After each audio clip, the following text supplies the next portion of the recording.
الحمد لله وكفى وسلام على عباده الذين اصطفى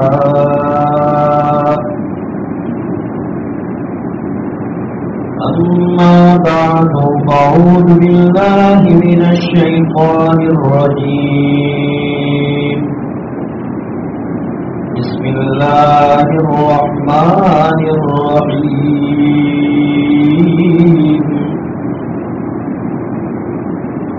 ولا يأتل أولو الفضل منكم والسعة أن يؤتوا أولي القربى والمساكين والمهاجرين في سبيل الله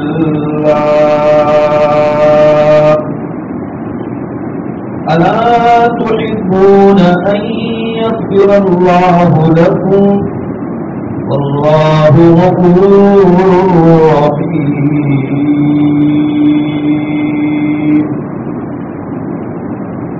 وقال رسول الله صلى الله عليه وسلم من كان يؤمن بالله واليوم الآخر فليكرم ضيفه ومن كان يؤمن بالله واليوم الآخر فليصل رحمه. صدق الله مولانا العظيم.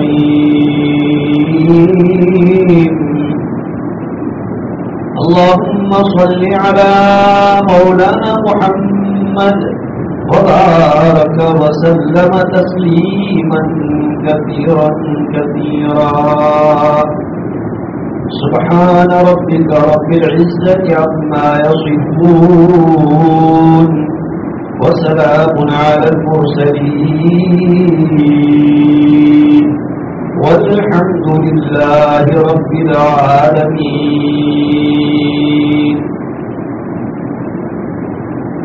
واجب التکریم بزرگان محترم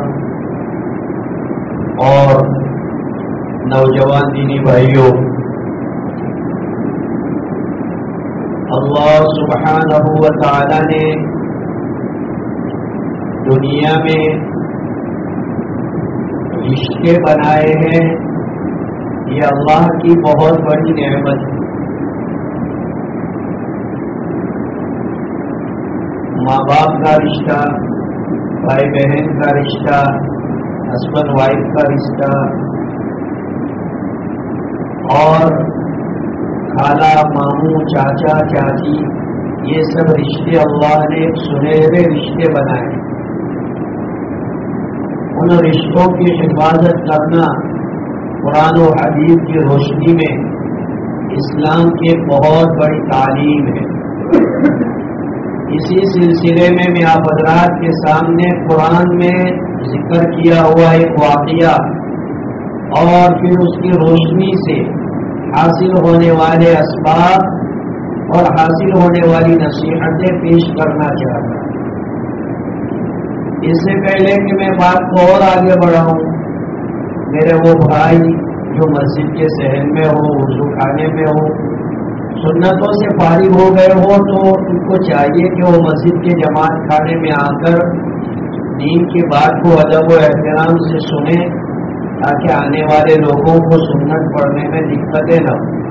بہت سے لوگ باہر بیٹھے رہتے ہیں تو آنے والے حضرات کو سنت پڑھنے میں تکلیف ہوتی ہے، تو اس لیے برائے کرم اگر آپ سنت سے فارغ ہو گئے ہیں تو مسجد کے جماعت خانے میں آ کر وقار کے ساتھ، ڈسپلن کے ساتھ آپ دین کی بات کو سنیں۔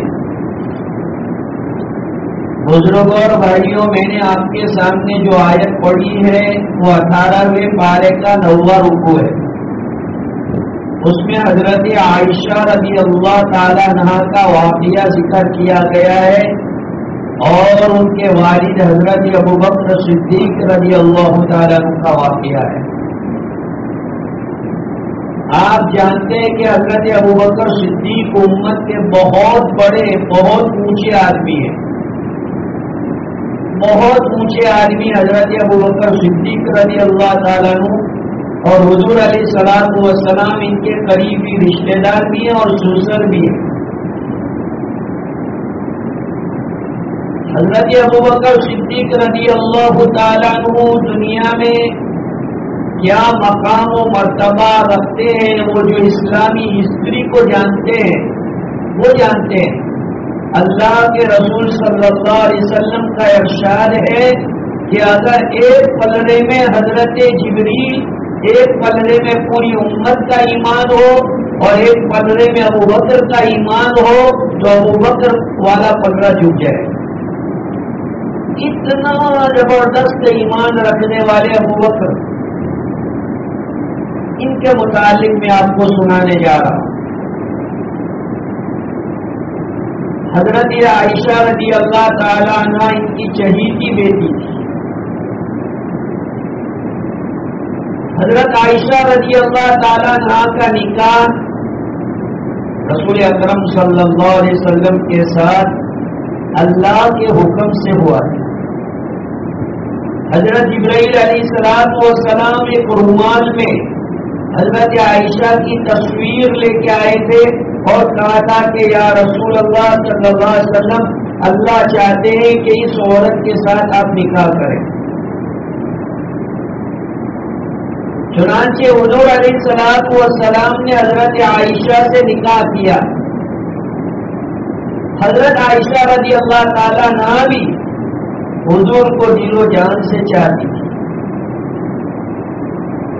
حضرت رسول اکرم صلی اللہ علیہ وسلم ایک سفر میں حضرت عائشہ کو اپنے ساتھ لے گئے۔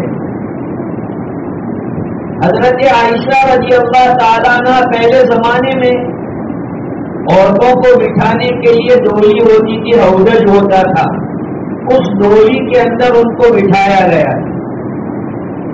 کم عمر لڑکی تھی اور باڈی بھی بہت ہلکی پھلکی، تو چار آدمی اٹھائے تو کیسے پتا چلے کہ کوئی اندر ہے کہ نہیں، چونکہ اس ڈولی کے اوپر چاروں طرف سے پردہ پڑا ہوا تھا۔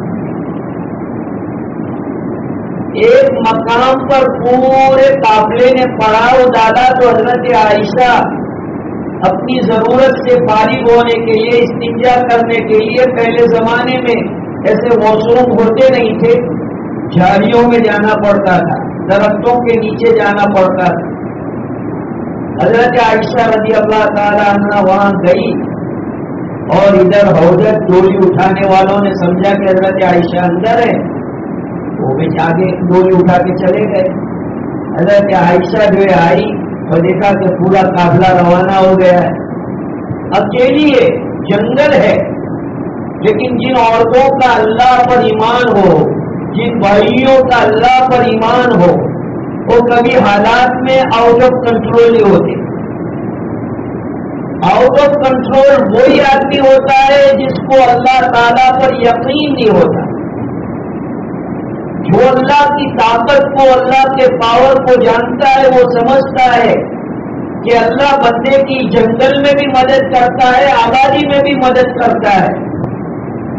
حضرت عائشہ رضی اللہ تعالیٰ عنہ وہیں جس جگہ پر سے گئی تھی وہیں آ کے بیٹھ گئی۔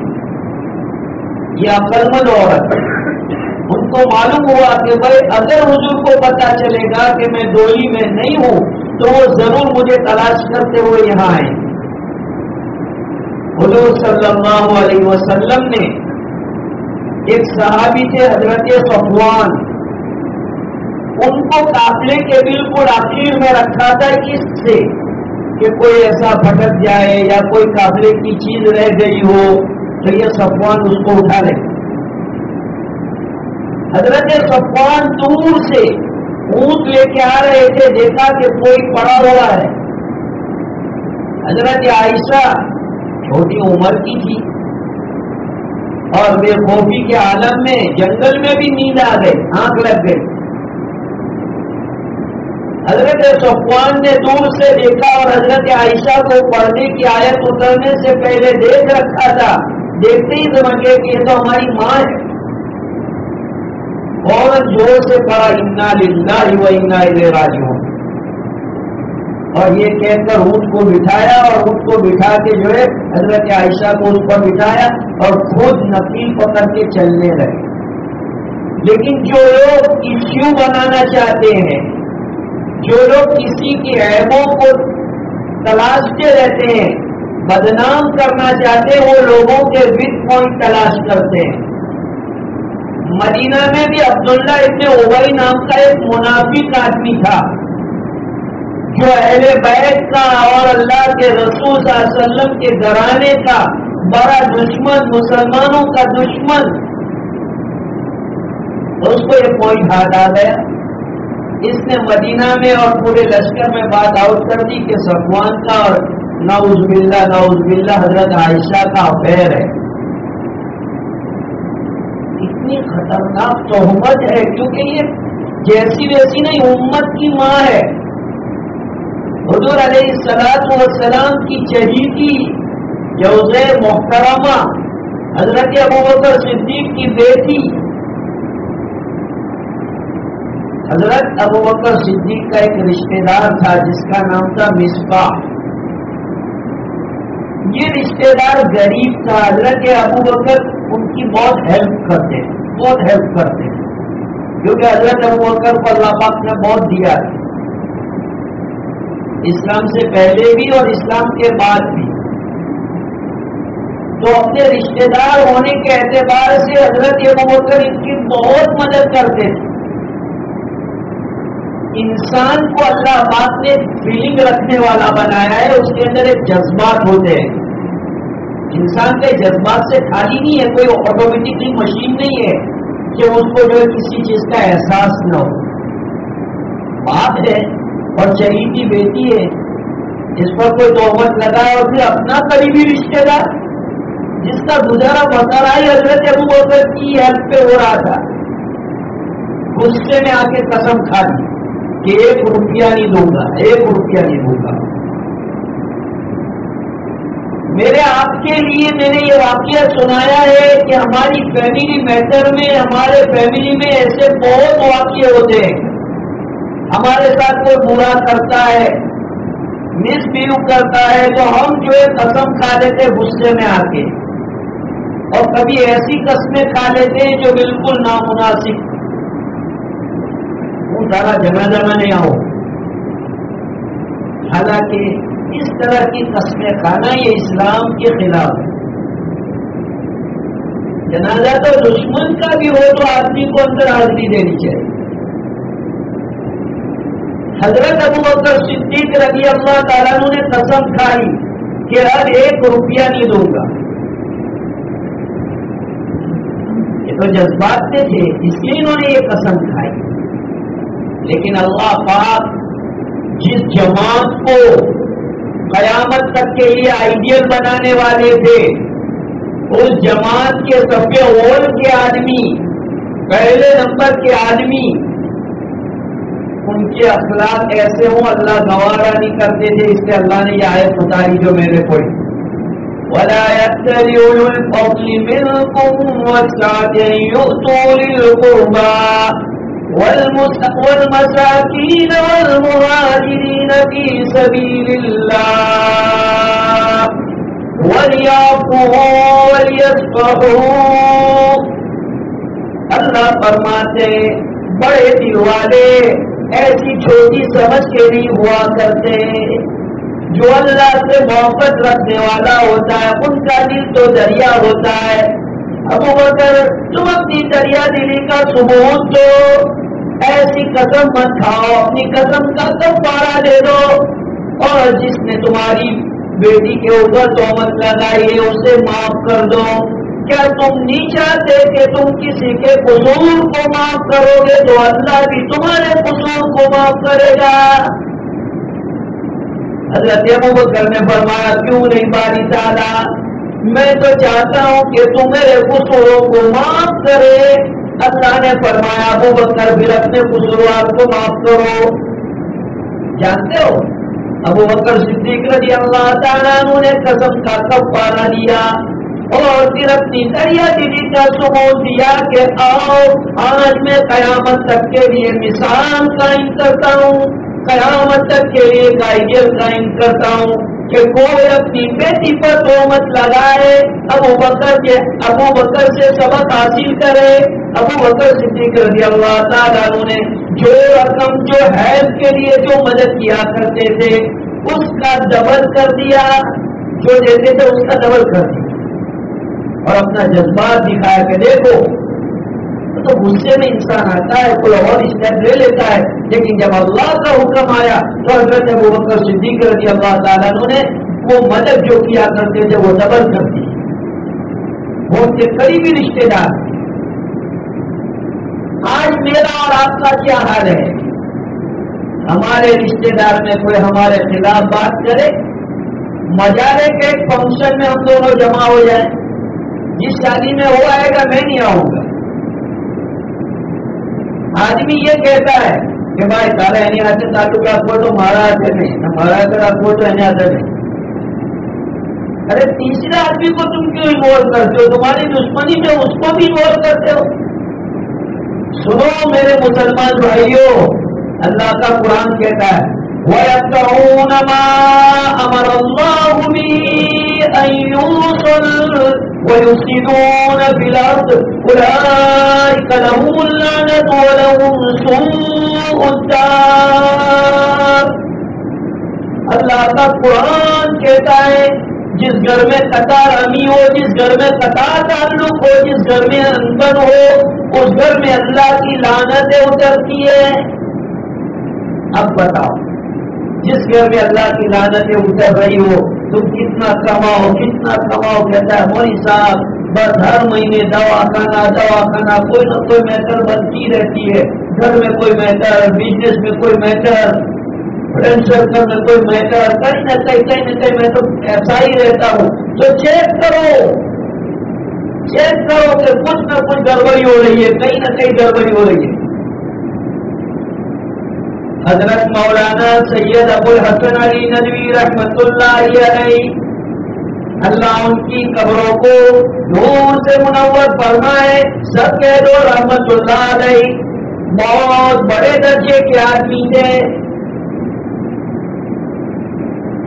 اور اب حضرات ان سے بڑے تعلق رکھنے والے اسلامی ہسٹری کے بڑے اسکالر فرماتے ہیں کہ میں تو حالات میں آ گیا، جب دیکھو میرے گھر میں کوئی نہ کوئی مصیبت، کوئی نہ کوئی پریشانی.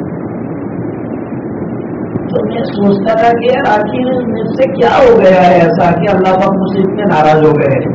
کچھ نہ کچھ تو ہوا ہے. اللہ والے لوگ اپنے اعمال کو چیک کرتے ہیں. ایسا نہیں کہ اسی نے کچھ کر دیا، نہیں اس نے جادو کر دیا، نہیں اس نے سونا کر دیا، نہیں اس نے کچھ کھلا دیا، نہیں اس نے کچھ پلا دیا. اپنے اعمال کو چیک کرو کہ اپنے اعمال میں کچھ گڑبڑی ہے. حضرت مولانا ابو الحسن علی ندوی فرماتے ہیں عرب لوگ جلدی کسی کے قائل نہیں ہوتے، کسی کو ایکسپٹ نہیں کرتے جلدی. نان عربی کو جو ہے جلدی اپنے سر پر بٹھاتے نہیں ہیں اور بہت ان کا پروٹوکول اور بہت ان کو انعامات سے نہیں نوازتے. امام بخاری کے بعد سب سے زیادہ اگر عربوں نے کسی نان عربی کو عزت دی ہے تو وہ حضرت مولانا ابو الحسن علی ندوی ہے. فرماتے ہیں کہ میں بہت پریشان حالات میں آ گیا، میں چیک کر رہا ہوں کہ کیا ہوا. تو مجھے پتا چلا کہ میرے ماموں کے ساتھ انبن ہے. میرے ماموں میرے گھر آتے نہیں، بولتے نہیں اور تعلقات صحیح نہیں ہے. مجھے سمجھ میں آیا، میں گیا میرے ماموں کے پاس، معافی مانگی، ہم سب نے جو ہے صلح کی. فرماتے ہیں کہ جب سے میرے ماموں کے ساتھ صلح ہوئی، سعودی کے پرنس نے ایک چارٹر پلین بھیجا اور مجھے جو ہے بلایا اور اسپیشلی گیسٹ کے طور پر بلایا اور اعزاز ہوا اور اس کے بعد سے پھر میری دنیا ہی بدل گئی. ایک ماموں کے ساتھ تعلقات ختم تھے. آج ہم کیا سمجھ رہے ہیں؟ برابری سرابری کرنا سلا رحمی نہیں ہے، جیسے کیسا ویسا معاملہ کرنا. ہم کیا کہتے ہیں؟ جیوا سادت نہیں ہوا. ہمارے گھر کوئی آئے تو ہم اس کے گھر جاتے ہیں، ہمارے گھر کوئی نہ آئے تو ہم اس کے گھر نہیں جاتے. یہ تو برابری کرنے والا ہوا. اللہ کے رسول صلی اللہ علیہ وسلم ارشاد فرماتے ہیں لیس الواصل بالمکافی، برابری کرنے والا صلہ رحمی کرنے والا نہیں ہے. اللہ کے رسول نے فرمایا سل من قطع واعف عمن ظلمک، صلہ رحمی کرو اس کے ساتھ جو تمہارے ساتھ قطع رحمی کرے. اور اس کو معاف کرو جو تمہارے ساتھ زیادتی کا معاملہ کرے. جیسے کے ساتھ ویسا معاملہ کرنا تو دنیا میں ہر کوئی کرتا ہے. اجنبی کے ساتھ بھی ہم ایسا بھی کرتے ہیں. سفر میں ہم جو ہے ہوتے ہیں ہمارے ساتھ ریلوے میں یا پلین میں یا ٹرین میں کہیں پر بھی کوئی اجنبی ہوتا ہے وہ ہمارے ساتھ اچھا سلوک کرتا ہے تو ہم بھی اس کے ساتھ اچھا سلوک کرتے ہیں. تو اس میں کیا بڑی بات ہوگی؟ بڑی بات یہ ہے کہ کوئی ہمارے ساتھ پورا سلوک کر رہا ہے ہم اس کے ساتھ اچھا سلوک کر کے دکھائیں. خصوصاً فیملی میں خصوصاً بلڈ ریلیشن شپ جہاں پر ہو خونی رشتوں کا آج ہم نے خون کر دیا ہے. پورے طور پر خونی رشتے ڈیمیج ہوتے رہ گئے ہیں. سال ہو گئے بھائی کے ساتھ نہیں بنتی, بہن کے ساتھ نہیں بنتی, ماموں کے ساتھ نہیں بنتی. سال ہو گئے پھر کہتے ہم تو پریشان رہتے. ارے جس پر اللہ کی لعنت ہو وہ آدمی کیا اس کے اوپر پھول برسیں گے؟ اللہ کا قرآن کہتا ہے, میں نہیں کہتا. اور قرآن اللہ کا قرآن کہتا ہے اولئک علیہم اللعنت, یہ وہ لوگ ہیں کہ ان پر اللہ کی پھٹکار, اللہ کی رحمت. اور جس پر اللہ کی پھٹکار ہو دنیا مل کے اس کو جو ہے خوشی نہیں کر سکتی. جی ہاں, اس لیے میرے بھائیوں ابو بکر صدیق کا یہ واقعہ یاد کرو کہ ابو بکر صدیق رضی اللہ عنہ کی بیٹی, امت کی ماں, اللہ کے رسول کی چہیتی بیوی, ان کے اوپر تہمت لگانے والے پر حضرت ابو بکر نے معاف کر دیا اور معافی نہیں کیا, ڈبل احسان کر کے دکھایا.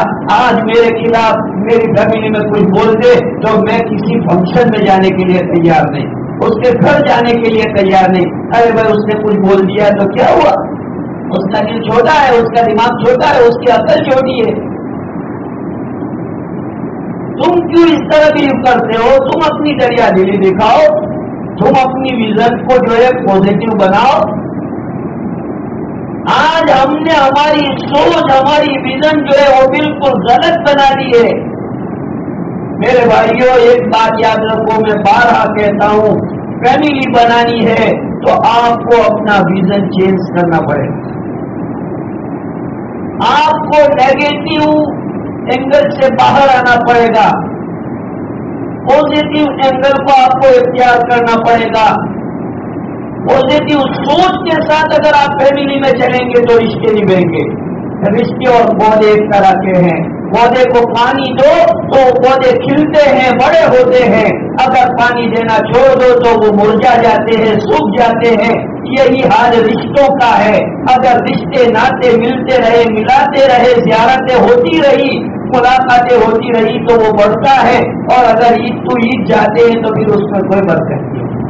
کتنے رشتے ہوتے ہیں جو عید تو عید ہوتے ہیں, بلکہ کتنے رشتے تو عید تو عید بھی نہیں. میرے بھائیوں یہ صحیح نہیں ہے, یہ بھی انصافی ہے. بلکہ میں تو کہتا ہوں کہ جو مر گئے رشتے دار ان کے ساتھ بھی صلہ رحمی ہے کہ کبھی کبھی ان کی قبروں کی بھی زیارت کرو. قبرستان جاؤ. باپ مر گیا, بیٹے کو فرصت نہیں کہ باپ کی قبر پر واقعہ پڑے. دادا مر گیا اور پوتے کو فرصت نہیں, کیوں؟ Busy life. وائف مر گئی, ہسبینڈ کو فرصت نہیں. جب زندہ تھے تو کہتے تم میں تیرے بغیر زندہ نہیں رہ سکتا. اور آج یہ حال ہو گیا کہ بھولے سے اس کو یاد نہیں کرتا. یہ حال انسانوں کا ہو چکا ہے. بے وفائی اتنی بڑھ گئی, سرکس بنا اتنا آ گیا, مفاد پرستی اتنی آ گئی کہ ہر وقت آدمی صرف اپنا نفع دیکھتا ہے کہ میرا نفع کیا ہے. ہر چیز میں, تعلقات میں اپنا نفع دیکھتے ہیں. میرے بھائیوں اسلام کو آگے رکھو, اللہ کے دین کو آگے رکھو, برکتیں آئے گی. رشتہ داریوں کو ہر قیمت پر نبھاؤ. رشتہ داریاں اللہ کی بہت بڑی نعمت ہے. آج تو ہمارے نیو جنریشن کو پرانی رشتہ داریاں معلوم نہیں. اللہ کے رسول فرماتے تعلموا الانساب, رشتہ داریوں کو سیکھو, رشتہ داریوں کو بتاؤ. آج ہم رشتہ داریاں, کوئی باہر سے فورن سے آیا ہو تو جانتا ہی نہیں ہے, کیا کہا دادا نا بھائی نا کاکا نا ٹھوکو, تو اس کو معلوم ہی نہیں کہ بھائی کون ہے. جو رشتے داریاں بتاؤ، چاہے سسرالی رشتے داری ہو کہ نسبی رشتے داری ہو، رشتے داریوں کی اللہ تعالیٰ مجھے اور آپ کو قدر کی توفیق عطا فرمائے۔ وآخر دعوانا الحمد للہ رب العالمین۔